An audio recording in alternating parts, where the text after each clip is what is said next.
The deep dive is open. We're here to take that stack of source material you sent us. Wow. Everything from the legal contracts to these wild insider accounts from producers. Yeah, and give you a real shortcut to understanding this massive multi-billion-dollar machine. We are pulling back the curtain on reality television today, and what we found is that this is not about, just capturing organic drama as it unfolds. No, not at all. It's about a meticulously constructed environment.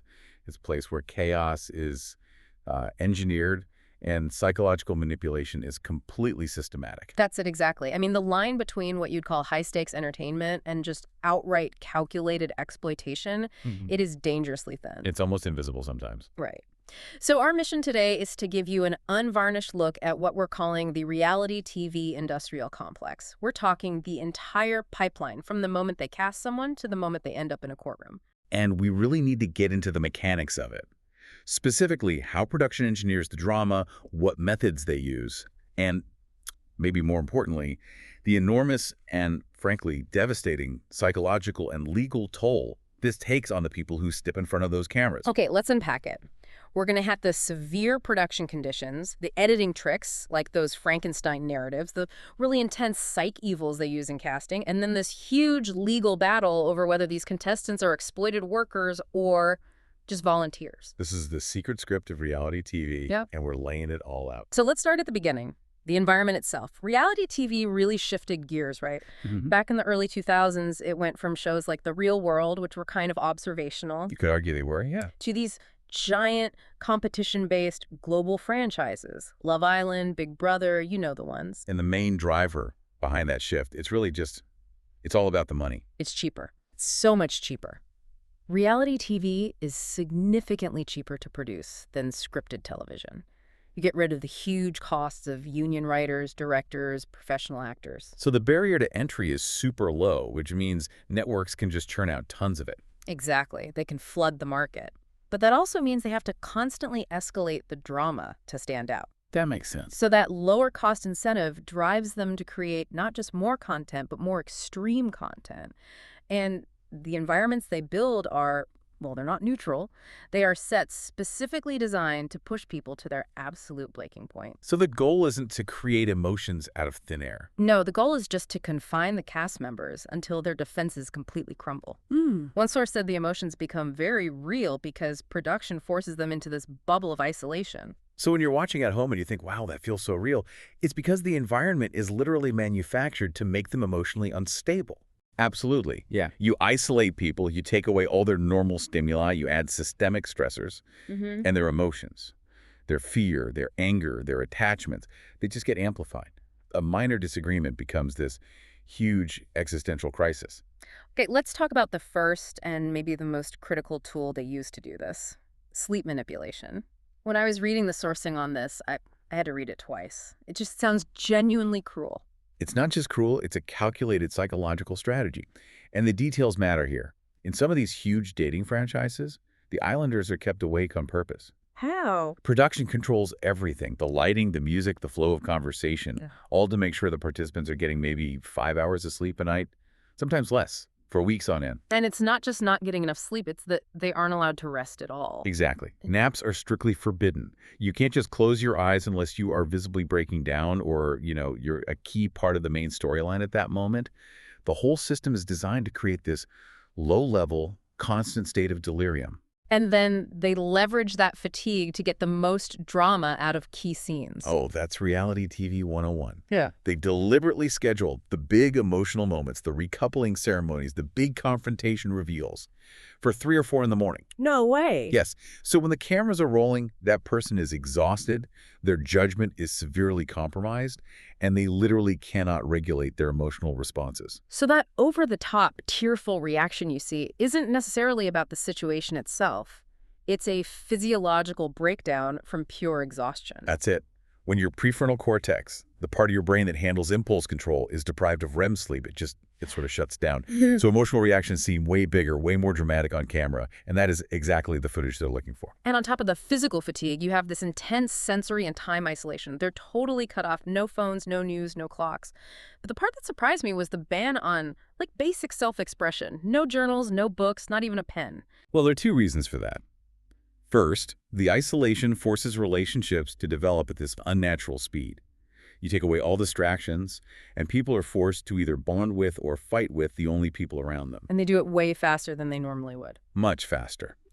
And second, by banning writing, it ensures that every single private thought, every secret, every whisper, it has to be spoken out loud, which guarantees it gets captured by the mics they're wearing 24/7.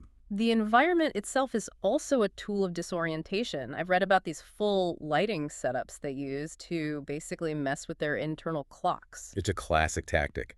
They use these massive professional-grade lighting rigs to make it look like noon when it's actually midnight. So they'll have them eating breakfast at 3 a.m. Absolutely. Yeah. And it's not just for good lighting for the cameras. It's an active method of psychological manipulation. If you can't see a clock and the sun is meaningless because the set is lit up like a football stadium, You lose your anchor to reality. you do. You can't even use the sun to guess the time. It just heightens the disorientation, makes the sleep fatigue even worse, and fuels more of that erratic behavior they want to film. They're living in this artificial bubble of perpetual stress. Okay, so once they've broken them down with exhaustion and disorientation, they bring in chemicals to lower their inhibitions even more. The control of substances. Right, alcohol. It's very tightly controlled, but it's used strategically as what you could call a narrating agent. Yeah. The limit is usually pretty strict, maybe 2 drinks a day. But it's all about the timing. The timing is everything. Those drinks are almost never served during, just casual downtime. They're brought out right before a high-stakes challenge or a planned, intense confrontation. To loosen them up. Exactly. That little bit of alcohol is designed to loosen inhibitions, provoke a more explosive reaction, or speed up a confession that a sober person might have held back. It's a chemical accelerant for the story. And this deprivation goes beyond just alcohol. It extends to basic necessities, which is where we start to see the legal stuff crop up. Yeah, we have to mention the lawsuits. Jeremy Hartwell, an alum from Love is Blind, alleged in his suit that the cast was deprived of not just sleep, but regular, adequate food and water. He called it inhumane working conditions. That sounds less like a TV show and more like a labor violation. And it serves 2 purposes. It breaks down psychological barriers for immediate drama, Yeah. and it creates this baseline of desperation that makes the contestants more vulnerable to manipulation later on, which we'll get into when we talk about the employment debate. And finally, in this section, let's cover the producers themselves, the constant, active intrusion. The producers are the unseen manipulators, the puppet masters. They are listening to every single conversation, even when people think their mics are off. Their job is to gather intel and then strategically inject friction. How do they inject it? They'll secretly leak gossip at specific people to ignite drama. They're like mole people, lurking behind the walls, taking something they heard in one private chat and feeding it to the perfect person to guarantee a blow-up. So the challenges that look so spontaneous are actually Fully controlled. Completely. Producers decide the order, who kisses whom. They set up tasks specifically to expose secrets or create turmoil in a relationship. It's a laboratory for emotional conflict. the Casa Amor example from Love Island is a perfect illustration of this. Oh, Casa Amor is described in sources as a dedicated psychological trap. It's not a fun twist. Producers intentionally cast the new bombshells who know exactly who is in a strong couple and who they should pursue to cause the most damage. And what happens if a cast member sees what's happening and just refuses to play along? They get pressured heavily. I mean, the person has the final say, but production sets up these situations often based on those psych profiles we mentioned, knowing a specific person will take the bait. If they don't, they might get cut from interviews or put up for elimination. It's psychological warfare. It's not just filming people, it's the active creation of emotional damage for profit. That's the business model. Which brings us right to section 2. Once they have all this raw, chaotic footage, how do they sculpt it into a story they can sell? And it all starts with casting the crisis. This is really where the deception begins. The casting process is incredibly thorough. It goes way beyond just, are you charismatic? It includes comprehensive psychological evaluations. And here's the core ethical problem we found. Participants have to sign away their right to ever see the results of their own psych tests. That's the crucial part. The production companies, the very entities responsible for their well-being, are the only ones who have this detailed map of an individual's triggers, their vulnerabilities, their past trauma. Why do they need that level of detail? Is it for safety? It's for targeted manipulation. They use these profiles to predict exactly how someone will react under pressure. They can set up a situation, plant some gossip, create a stressful challenge, knowing with a high degree of confidence that a specific person will take the bait based on that islander's psychology. It's premeditated. They're not just looking for interesting people, they're looking for preloaded conflict. Yes, the sources say they actively seek out specific societal archetypes. Think about it. They'll cast a pastor, an ex-con, a high-powered lawyer, a bounty hunter. All people who come with built-in public stereotypes. Exactly. The pastor is supposed to be moral, the ex-con untrustworthy, the lawyer manipulative. Their professional skills reading people, arguing, are then immediately turned against them and exploited. The whole thing leans into our bias of judging a book by its cover, and it generates conflict that the audience instantly recognizes. So once they have the raw footage from these calculated conflicts, the editor comes in with their toolkit of deception. And the most infamous tool is probably Frankenbiting. Frankenbiting or Frankentalk.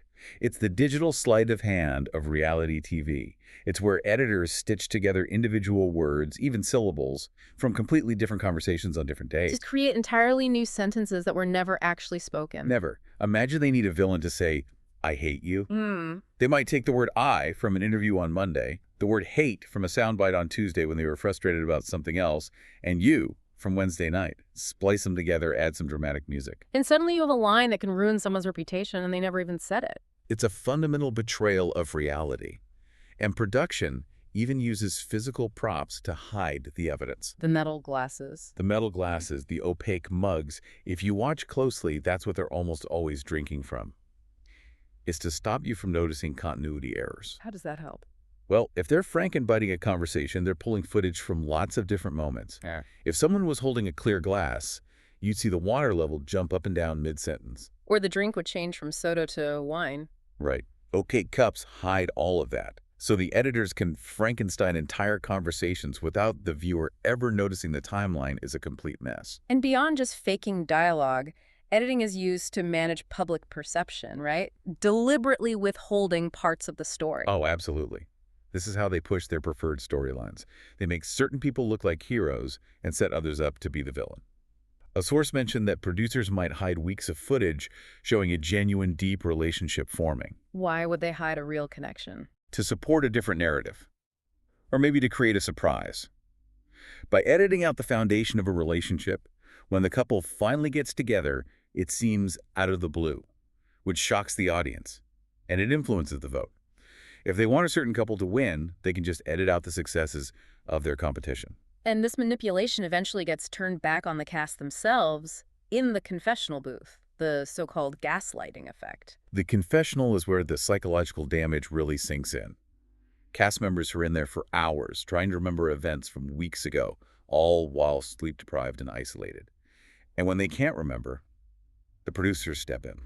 And what do? They don't refresh their memory with facts. They prompt them with storylines. They'll say something like, "But remember, you were really upset when he said that, right? Tell us about feeling betrayed." Even if the person doesn't remember feeling betrayed at the time. Exactly. The producer essentially convinces them that they should have felt that way. Right. It causes the participants to question their own memories. They internalize the production's narrative as their own reality. They leave feeling confused, gaslit, and doubting their own sanity. So if the footage is this heavily manipulated and they're basically feeding people lines in the confessional, how close are we to these shows just being secretly scripted? The industry term is soft scripted. You could draw a direct line to professional wrestling here. Hulk Hogan even talked about it with his show. It's just too expensive to have union camera crews filming 24/7. You'd have mountains of useless footage. Exactly. So soft scripting means the producers give the cast a scenario, a setup. They tell them the desired outcome. And then they just have to improvise the middle part. Right. They'll say, okay, you need to confront person X about Y, and it needs to end with you two not trusting each other. Go. It's an illusion of reality that's just cheaper to produce. And that illusion is so tightly controlled it extends to, like, them pretending to cut each other's hair. That's right. The audience has to believe they're isolated and self-sufficient. We know from sources that many of them have access to off-camera hairstylists and manicurists to make sure they look camera-ready. But you can't show that. Never. So to maintain the illusion, they're told to perform these little acts on camera, like pretending to give each other a trim. The audience sees raw intimacy. The reality is their appearance is heavily subsidized by the hidden production machine. This combination of manipulation, isolation, and deceptive editing, it all comes at a huge human cost. We have to talk about the psychological toll this takes. And it's not just, a few tough weeks. The emotional distress can be severe and long-lasting. Yeah. We hear these accounts over and over of participants coming home mentally messed up for weeks, dealing with anxiety and depression they never had before the show. The stories of what happens while they're still on set are especially disturbing. Absolutely. Look at the account from Danielle Rule from Love is Blind. During filming, she had a massive panic attack. She said it felt like swords were swimming through my veins. And this was in that isolated environment with no support system. What did she do? She locked herself in a closet, drank a whole bottle of wine, and refused to wear her microphone. She told a producer she wanted to leave and that she felt like killing herself. Wow. Now, the production company denied hearing her say that specifically, but other crew members confirmed her account of the crisis on set. It just shows how incredibly vulnerable these people are. And the risk doesn't stop when they leave the set. The infamy that follows, especially if you're the villain, can be just as damaging. The public scrutiny is relentless, it's instant, and it's global. And when you look at the tragedies connected to former reality stars, the list is frightening. Murder, accidental overdoses, suicide. And to be clear, we're not saying the show directly caused these things. No, but you can't ignore the context, the negative, often false portrayal on the show, plus the crushing public harassment that comes after. It undeniably contributes to a life-threatening mental toll. They have to live with a character assassination that was manufactured for entertainment. So when these people try to fight back, they hit a brick wall, the contractual fortress. This is the single biggest obstacle. The contracts are incredibly one-sided. They're what's known as exculpatory contracts. You're basically signing away your right to sue for almost anything. Give us an example of how extreme they are. Well, you have to waive liability for claims like intentional infliction of emotional distress, which is the most obvious legal claim you'd make in a situation like this. Even more, you often have to explicitly consent to non-consensual physical contact. Wait, consent to non-consensual contact? How does that even work? It's a preemptive legal shield. Producers know they encourage fights that could get physical pushing, shoving. By getting you to consent to that up front, the network protects itself from potential assault or battery claims if a staged fight goes too far. The contract shields them from the reality they're trying to create. Perfectly put. But the absolute linchpin of the whole legal structure, the one clause that holds it all together, is the denial of employment status. It's everything. Participants have to sign in their contract that their appearance is not a performance and is not employment. They're volunteers. And by doing that, the production company achieves what exactly? They get to sidestep almost all standard labor protections. It limits their liability for mental health, for physical safety, and most importantly, it means no workers' compensation. If you suffer mental or physical harm, you have no easy way to get medical costs covered. But lawyers are fighting back, arguing that these people are employees, regardless of what the contract says. What's the main argument? It rests on a few legal pillars. The first is the material inducement argument. Legally, you're only a volunteer if you provide a service with no material inducement. So if you're getting free food and a place to stay, you're technically being paid even if you don't get a paycheck. That's a great way to simplify it, and it's a huge challenge to the industry. Since these contestants get food, shelter, travel, sometimes for months, those benefits qualify as a material inducement under the law. So they should be seen as employees, not volunteers. That's a fascinating argument. What about the control aspect? Because based on everything we've talked about, the control seems total. That's the second and maybe even stronger pillar, the right of control. In labor law, employment status is often determined by the employer's right to control not just the results of the work, but the means by which it's done. And they control everything: sleep, food, communication. Constant and total control. They control the schedule, the conversations, the environment. Lawyers argue this is a textbook employer-employee relationship, no matter what the piece of paper says. And if that were recognized legally, it would trigger all the labor laws, minimum wage, workers' comp that the contracts are designed to avoid. Precisely. And the final pillar is value generation. Work is labor that creates commercial value. The emotional labor of these participants creating a love story, a viral fight, generates massive value for the networks. It drives ad revenue, subscriptions, online buzz. Their identity and their vulnerability are literally being monetized. Their work should be recognized as labor. The industry commodifies their pain and then uses a contract to deny them any rights over the product that was created from it. Ultimately, all of this, the manipulation, the contracts, it all points to one thing, the audience. Our demand for this drama is the engine that fuels the whole system.